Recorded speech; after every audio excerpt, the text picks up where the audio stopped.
Olá, seres iluminados! Aqui é Ná Carvalho, do canal Sabedoria do Eu Sou, e trazemos para vocês essa semana um material do Gregg Braden. Vamos lá?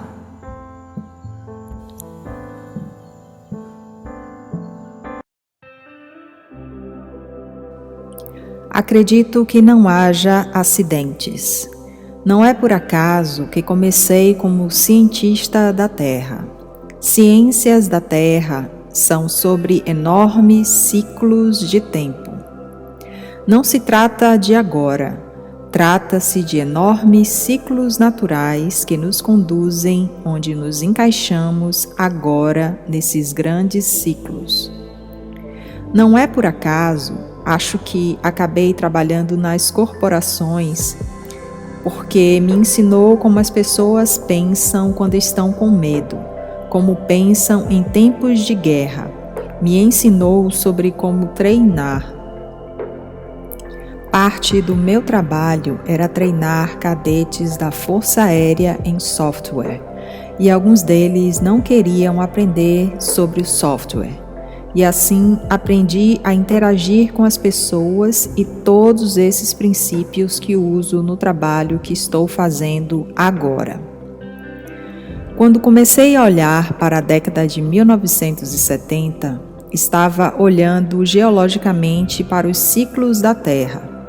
E naquela época havia um esforço conjunto para manter os limites científicos no lugar. Então, se você estuda química, está em uma caixa. Você estuda arqueologia, está em outra caixa. A antropologia geológica está em outra caixa.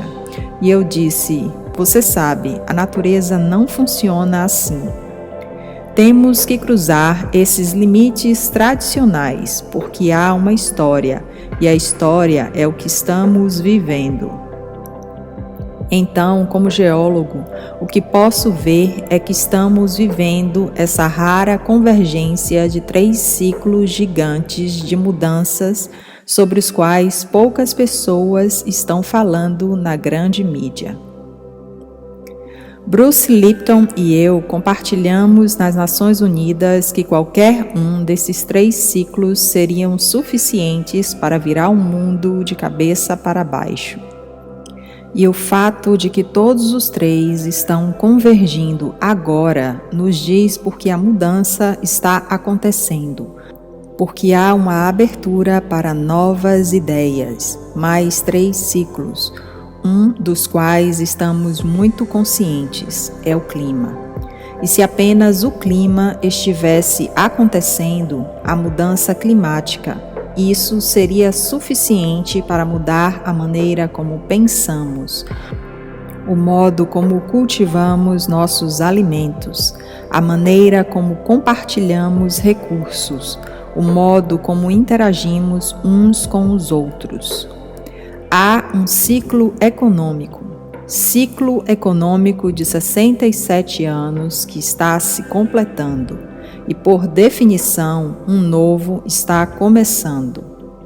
E se não soubermos disso, se ainda estivermos pensando em economia, e isso não é só sobre dinheiro, é sobre pessoas. E a forma como as pessoas trabalham juntas, compartilham informações e recursos, isso faz parte da economia. Se ainda estamos pensando como pensávamos há 10 ou 15 anos, é daí que vem a luta e o sofrimento. O 3º ciclo é o mais fascinante para mim. Nas Nações Unidas, nunca se ouviu falar desse ciclo? E eu fiquei maravilhado, porque eu acho que sim, é um ciclo de conflitos humanos. E eles disseram, o que você quer dizer com não acontece apenas quando acontece? E eu disse, bem, na verdade, o que a ciência mostra é que o conflito humano vai e vem, seguindo os ritmos dos campos magnéticos entre o Sol e a Terra e o coração humano. agora é aqui que entra no que é chamado de território proibido para a ciência. O coração humano é o campo magnético mais forte do corpo humano. É cerca de 5.000 vezes mais forte que o cérebro. E o que sabemos, que a ciência está nos mostrando muito claramente, a ciência revisada por pares, é que quando os campos magnéticos da Terra são fortes, somos mais cooperativos, muito menos agressivos. E o inverso é verdadeiro. Quando os campos magnéticos são fracos, e estamos agora em um ciclo de enfraquecimento, portanto, isso não significa que devemos ter conflito, significa que estamos vulneráveis e suscetíveis a eles. E se você olhar para os gráficos, os fluxos e refluxos das grandes guerras do passado, quando elas começam e quando terminam, elas também finalizam quando acabam os ciclos nos picos e nos vales. Isso significa que estamos vivendo agora a maior oportunidade de paz, por causa de nossa vulnerabilidade. Isso se tivermos a sabedoria de reconhecer, de não sucumbir às forças e ao ímpeto do conflito.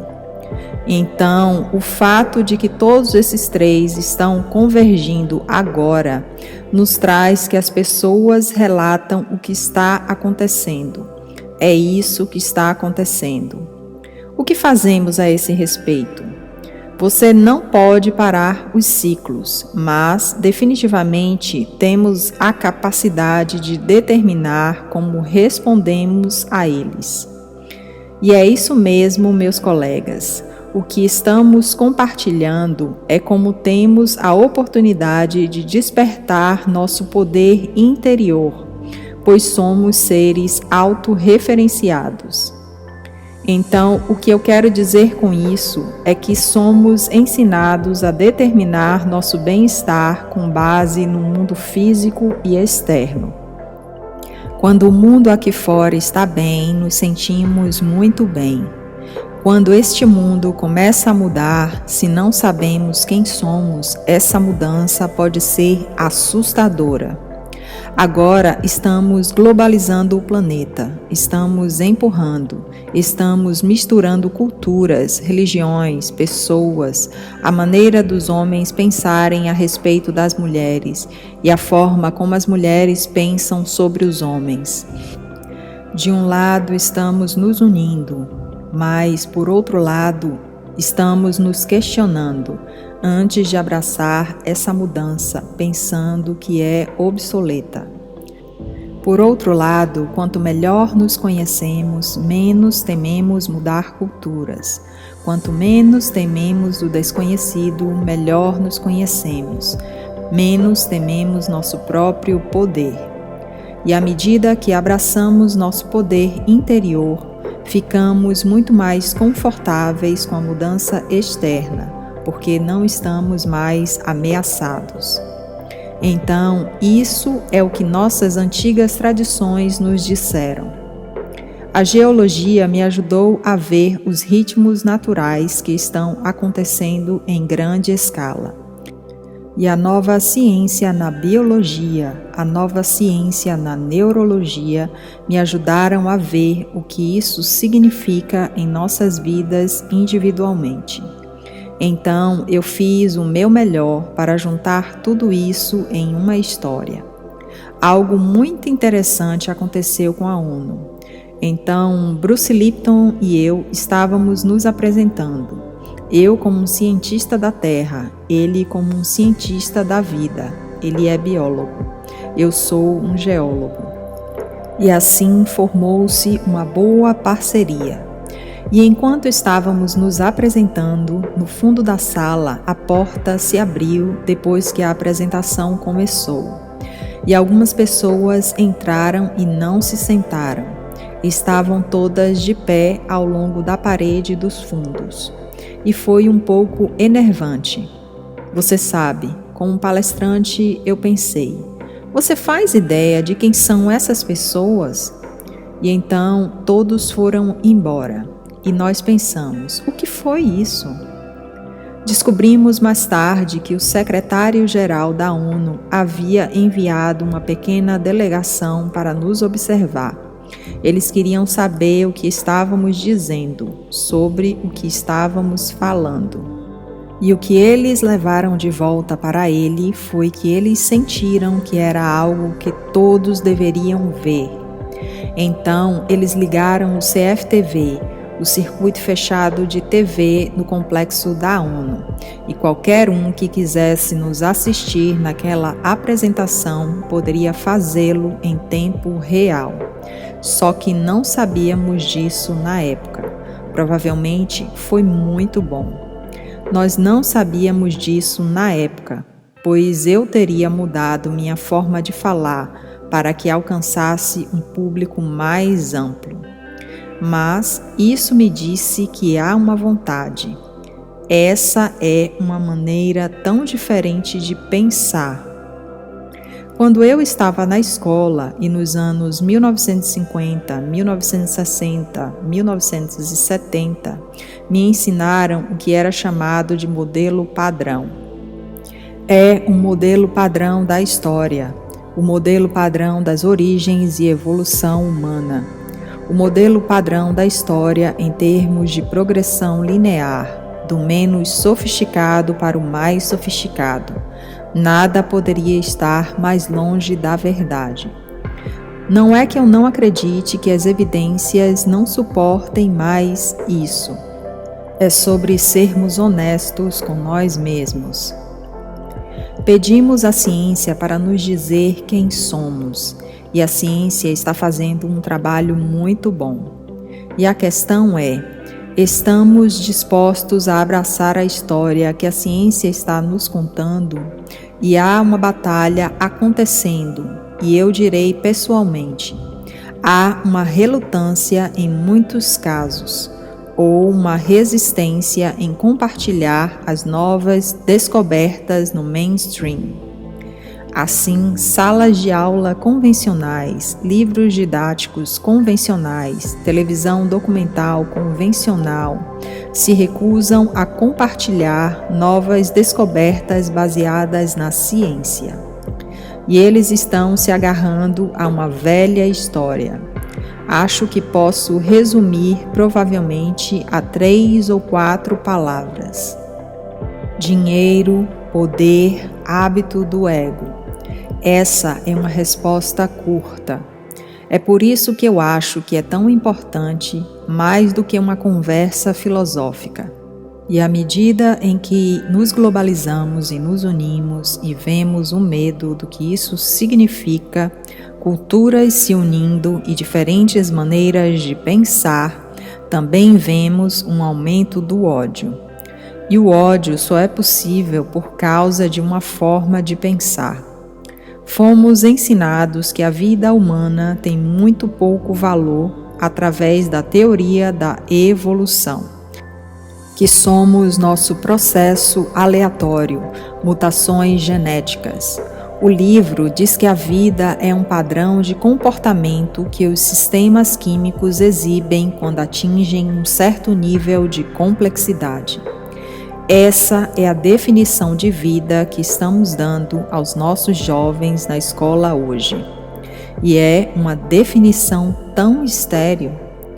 Não deixa espaço para a especialidade e a preciosidade da vida, assim como os jovens interagindo nos videogames que são muito cruéis, muito violentos, através da mídia e através da televisão. Onde estamos incutindo nossos jovens? Quão preciosa e especial é a vida? E se vamos mudar isso quando começamos a ver o que o DNA está nos dizendo, ele nos diz algo. Algo muito além de mutações genéticas aleatórias. Ele é responsável por nós, e é isso que eu acredito. Onde a mudança de pensamento deve começar. Certo? Gratidão por ter nos acompanhado até aqui. Curta, comente e compartilhe. Siga-nos também em nossa página no Instagram, é @sabedoria.do.eu-sou. Lembrem-se sempre, eu, você, nós somos incríveis. Até a próxima. Namastê.